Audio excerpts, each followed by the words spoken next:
I'm just my own self, and I'm just going to be my own authentic self and live that way and not have anybody hold me back at this point. Hi, everybody. Thanks for joining us today on Her Table, Her Rules.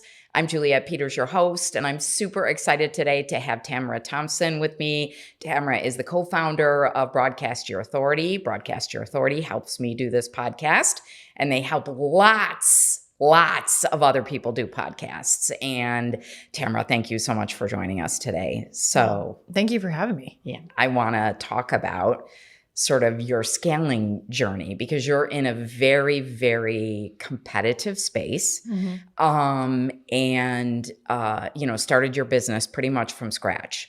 100%. So, right. So let's talk about sort of where you started, where you are now, and what I really want to focus on is what you're doing to continue to grow your business past where you are right now, and ultimately what you want to see the end of your journey be. Of course. So me personally, I was unhappy in my career in the fitness industry in my 20s. And when YouTube came out, it was one of those things that I was like, what is this beast? I wanted to tackle it, right? So at the time I created like silly YouTube videos and vlogs. And then my family and friends were like, why don't you like go create a career out of it? I was like, oh no, it's just a hobby. So about 4 years it took me to realize that I was like, well, maybe I'll go back to film school. Yeah. And so I did in my late 20s, and I went there, and I wasn't like everybody else there because a lot of people were coming out of high school and they were doing 48-hour film festivals and things like that. And I didn't want to hang out with them. I wanted to build a portfolio. I wanted to get experience and talk to the instructors and do what they were telling me to do. And so I took on some different challenges from the filming instructors, and I took on all roles for one project, a full-on documentary from the directing to the casting to the filming to the editing to every aspect of this film. And so I went through this project, did exactly what they told me to do, and I submitted this film into Sundance. And what happened was it didn't take off in Sundance, but I'm grateful it didn't get picked up by Sundance, because what happened was I turned around and formulated teaser videos for YouTube and put it on YouTube. And so then the documentary took off. And then I was like, okay, well, after I graduated film school, I started a production company myself. So I was basically a freelancer doing a lot of things, contracted help here and there. But I was doing the majority of the work. And this was quite a while back, like 2012 or something. And did all the things in the business, but I knew I wasn't passionate about the majority of it. I was trying to figure out what I was passionate about. But yeah, after I had this experience where this video went viral on YouTube, this teaser video that led back to a documentary film, started applying it to other things and other client videos as well. So we started doing trailer videos for brand story trailers, because I was so inspired to tell people's story about their brand, about their company, about their firm, whatever that looked like. But we were doing more one-off projects. Yeah. So I was like, well, I know I have to shift and change to be able to scale, because I did see, and I do see scaling in the future. That's where I was going for. Because I was like, I don't want to do all this work. I don't want to do this and manage this stuff. And I was like, well, what am I most passionate about? And at the time it was editing, because I was really, really good at it, and I haven't done it in a long time, but but I love the storytelling of editing. But what we did is we applied these YouTube methods and rules to all these teasers that started taking off, that led back to these documentaries that started to take off. In that time frame, documentaries were just like the hopping thing in Seattle, Washington. We had film festivals everywhere. Seattle was where I was at. It was Music City and Documentary City. But then all of a sudden, IndieFlix approached me, and it started seeing our films. Yeah. And so they're like, we would like to acquire your films. And so I was like, okay, great. I'm like, well, now what? And so I'm like, I just, pass these off. And I said, well, how can we help more people consistently online utilizing the YouTube methods? And so we started to think about things. So if it was someone's, all of a sudden, one of our colleagues in a mastermind a couple of years later, she was like, well, why don't you ladies, Danielle, my partner, and I, why don't you ladies do podcasts? And we're like, okay. She's like, well, I'll hire you to mine. So she was our first client. We're like, okay. So she hired us, started going through the process. She's like, you guys are really smart with marketing, video, production, all this stuff, YouTube. And so we applied that. So people were starting to come to us with the verbiage of podcasts. So we help individuals with the side of if it's fully content marketing, Yes. right? So we Right. own a content marketing agency with a lot of the clients being the focus of a podcast or their content. It could be repurposed content. It could be their show. It could be their weekly content. Whatever that focus is being able to optimize their channels first for that content. And we evolve. So we know the system very well. We can leverage it in different ways depending on the person's goals or the company's goals. Yeah. Right. So yes, I'd say a good chunk of like 90% of them, we do podcasts, right? Yeah. Video podcasts. We work with corporations, other companies, other franchises. We're doing their content, right? Yeah. So because they're doing different things like location, demographic, but we know it's the same system. And then you could also amplify that system by putting paid ads behind it. Yeah. And so that was really like what evolved for us. But yes, to your point, we've been able to scale multiple shows, content, YouTube channels, as well as companies with our methodology. So it's very, I've just always been passionate about video. Yeah. So it was like, I started as a video marketer, director. And then people now tell me I'm like the content queen as well as the podcast queen. So I'm got a little bit of best of both worlds there. So I'm just really passionate about that piece, but I'm always paying attention to the data. So the data is what we're looking at every 30 days with our clients, like what content's performing, what podcast episode performed. Yeah. Was it because you had this awesome guest that is ranking over here and because people search that name? Is it an influencer? Yeah. Is it based on a keyword? Is it based on a location? Yeah. So we're always paying attention to the data on that side of it. And so that's what's important to us is to, one, have a seamless process for everyone. Two, pay attention to the data.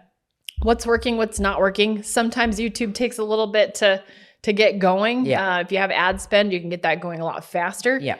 And then being able to tweak and adjust to things. And so that's really what our focus is with people at this point.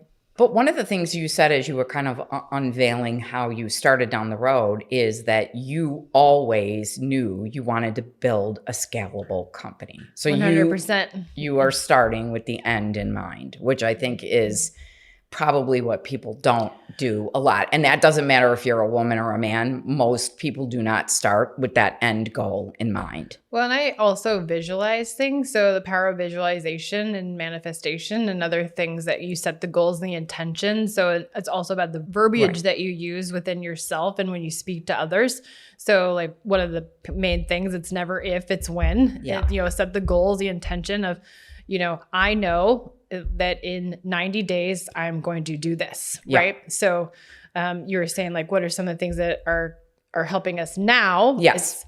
It's being intentional with our growth and our team, basically. So this last month, we hired our new CMO, which I felt called to reaching out to this gentleman on LinkedIn of all places.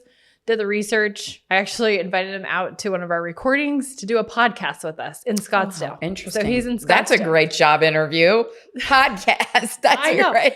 I looked him up and there was something about him. My intuition and my sense of knowing knew that I needed to know this gentleman and I knew that he could help us.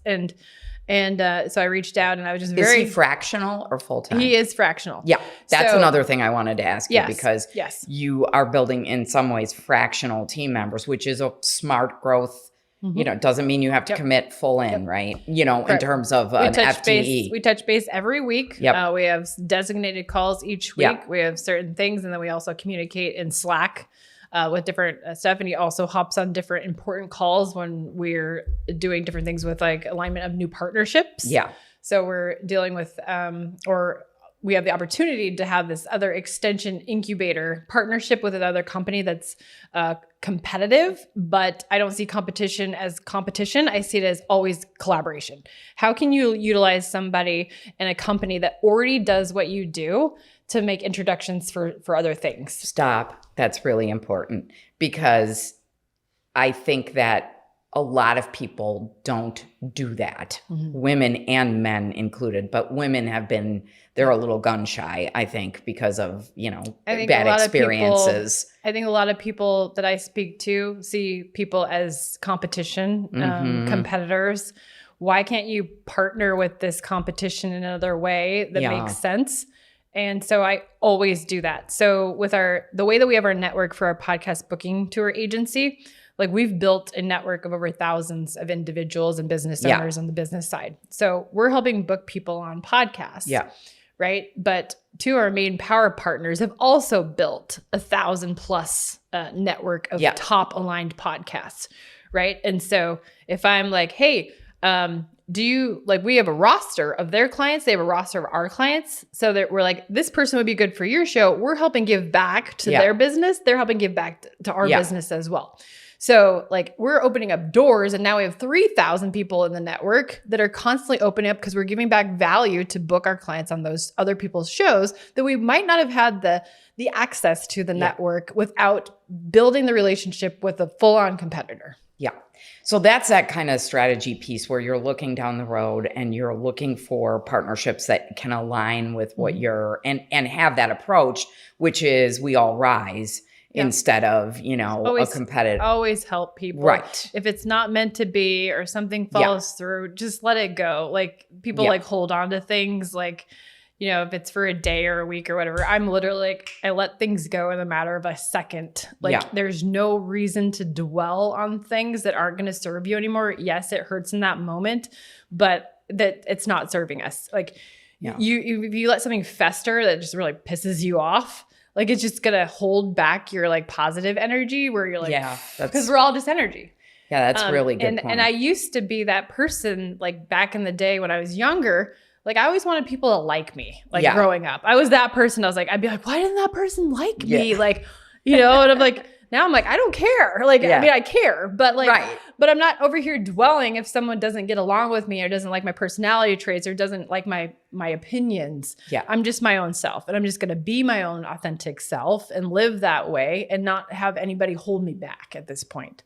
One of the things we were chatting about a little bit earlier on is that, you see that you need to do some things differently in order to get sort of larger clients. How are you tweaking what you're doing to be able to access bigger fish upstream or whales? So one of the smarter things that we decided to do too, and because we do paid advertisement, right? Yeah. So there's just one way that they're coming into the funnel. But when you think about different ways for partnerships, so we've partnered with several publicists, publishing companies, things like that. So it's who's complementary to what we do? A publishing company is perfect, right? So why not have us be on the back end of when a book publishes, because they need that PR visibility. Yeah. And so we've actually partnered with several agencies that they've literally put us into their packages. So we have a direct partnership. So one publishing company, they literally fill our funnel for some of our PR experiences at SiriusXM because of the fact that they actually hired us first. They went through the experience. They're like, wow, this is incredible. We actually want to put you in our packages. Yeah. So I was like, that was really great. I'm really grateful that they said that and went through that. And then through that process, they literally be like, okay, this month we're sending you 8 new clients. This month we're sending you 30 new clients. So we have to fulfill on that to now book these people that are launching their books and they're going on their podcast booking tour to promote their books. Yes. Then a lot of those people end up going in, and here's a great extension of it too.